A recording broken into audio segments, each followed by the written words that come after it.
ይህን ሳታደርጉ ገንዘብ አታበድሩ፣ ብር አታበድሩ።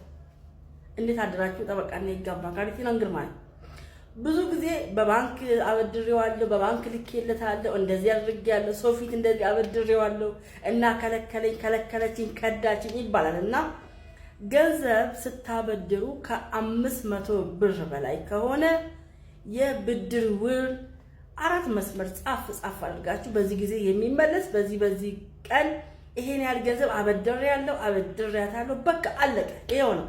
ስለዚህ በጽሁፍ ሆኖ ሁለት ምስክር ወይ ሁለት ምስክርም ይበቃል፣ ችግር የለውም።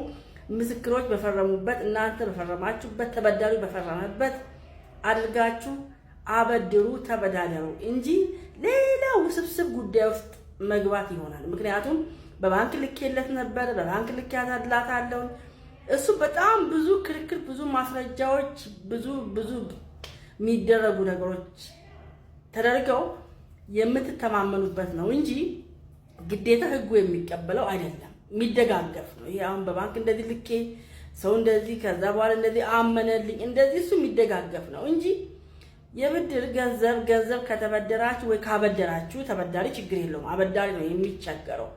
ካበደራችሁ ከ500 ብር በላይ ከሆነ በጽሁፍ ይደረግ።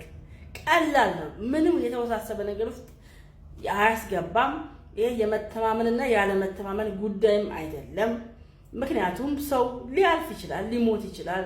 ከዛ በኋላ ያ ገንዘብ ሌላ ወራሾች ወይ የሚመለከተው አካል ያን የተበደረውን ሰው እንዲቀበልም ይጠቅማል። ወረቀት ቢቀመጥ ምንም የሚጎዳ ነገር የለም። ስለዚህ ይሄን ያህል ብር አበድሬ ተበላሁኝ፣ እንደዚህ ሆንኩኝ፣ በሞባይል ባንኪንግ አስተላለፍኩኝ፣ እሱ በጣም ብዙ ውስብስብ ጉዳይ ውስጥ ነው የሚያስገባው። ስለዚህ ገንዘብ ስታበድሩ ከ500 ብር በላይ ከሆነ የምታበድሩት የብድር ውል ብላችሁ በ4 መስመር በቂ ነው። ብዙ ማንዛዛትም አያስፈልግም። በዚህ ቀን ምስክሮች ፊት አበድሬያቸዋለሁ፣ ተበዳሪው ደግሞ ተቀብያለሁ፣ ተበድሬያለሁ ብሎ ይፈርማሉ። መፈራረም ነው፣ አለቀ። ቀላልና ቀላል። ይህ ካልሆነ ግን በመሐላ ነው የሚያረጋግጡት። በመሐላ ደግሞ መሐላ ችግር የለውም፣ ያው እየተማለ ስለሆነ ማለት ነው። አመሰግናለሁ። ኮሜንት ስራ አላንቀጡ። ደህና ዋሉ።